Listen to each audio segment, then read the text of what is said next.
Joe from the Dreaming Insomniacs, and you're watching HELLVINGTON. This is my review for Scream 6. My question for you, the audience, is what did you think of Scream 6?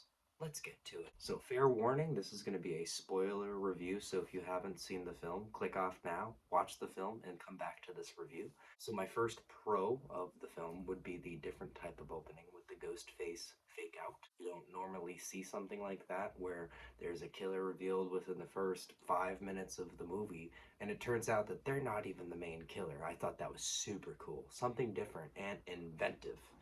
The aged mask is cool. It's the movie's a lot more gory.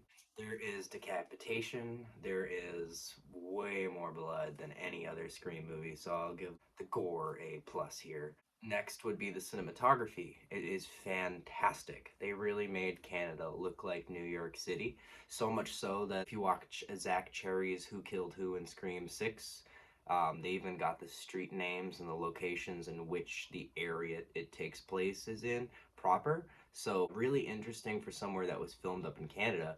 They made it look exactly like New York, even up to the layout of accuracy. So that was really cool. Next is Sam is super affected by the events of the prior movie. Same with Tara, but they're both dealing with it in different ways.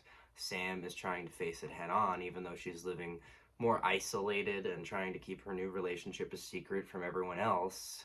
She's also going to therapy and trying to better herself and figure out why she's feeling the way she's feeling. Meanwhile, Tara, still young, still in those early adulthood, college years, she's wanting to party and get her mind off of everything that happened the year before, which also makes sense. So it creates a bit of a new conflict between the sisters, which felt more believable and less forced than the fifth movie, given that it's not the first time these actors and actresses have played these roles. Chad, also another plus from the last movie. I like Chad in that one too. Mindy I liked a lot less in this movie, but that could be for cons. Another pro that we have here would be Ghostface with a shotgun in the bodega. The bodega scene was completely awesome.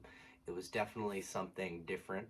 People have been asking for years for there to be a Ghostface scene where he doesn't just use a knife. And for the most part, that's what we got throughout the movies. Even the TV show came up with more inventive kills than that. And then Kirby's another pro. Having her back, she was very underused, but it was nice to see Hayden Panettiere back in her best role, in my opinion. The ladder kill, Gale on the phone with Ghostface, the little reference to how he said that Gale would have made a great killer, Dewey was the fan favorite. See, these are theories that have gone around online. I do chalk that up to lazy script writing, but still cool nonetheless. And then we're gonna get to the cons now. As for the cons, I would say all of the Baileys and slash Kirsches, spoiler alert, at the end of the movie, none of it's believable.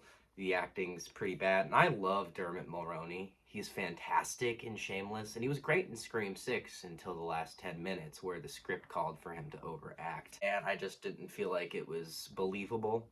And the movie sort of just like tanked for me, so the entire third act is where it just goes off the rails. Mindy surviving the attack, Chad getting stabbed 10 more times than he did in the last movie and still surviving, Kirby surviving more than she did in Scream 4, then the killer running at Sam with a loaded gun while she has a knife in her hand. All very, very dumb decisions that should have been thought about beforehand. Another huge glaring plot hole is how did Detective Bailey get down to that cellar when it was already locked? They didn't explain that there was another way in, and they should have. All that attention to detail for the streets of New York City, you would think that they'd put the time into caring about that stuff, but unfortunately, it sort of slipped under the wayside. So I think that specifically is really what tanked the movie. See, up until the third act, I'd give the movie a strong 8 out of 10, maybe 8.5. But the last 10 minutes honestly took the movie down about 5 points for me, and I want to give it a 3. But I feel like that'd be unfair because the movie's not that bad. For average moviegoers who like horror, I'd give it a solid 6. For a Scream fan, it's a 3. Thank you for watching HELLVINGTON. Once again, I am Joe from the Dreaming Insomniacs. Be sure to check out our 11th studio album, Back to Insomnia, out March 2nd, 2024. Bye now. Chapstick stains on my brains today, yet we are not old and gray. You're not someone's nobody, you're everyone's somebody. We must bring the color of the hearts into the day. Oh, I'm not sure if I can save you, but I certainly will try. We are in fact awake and dreaming.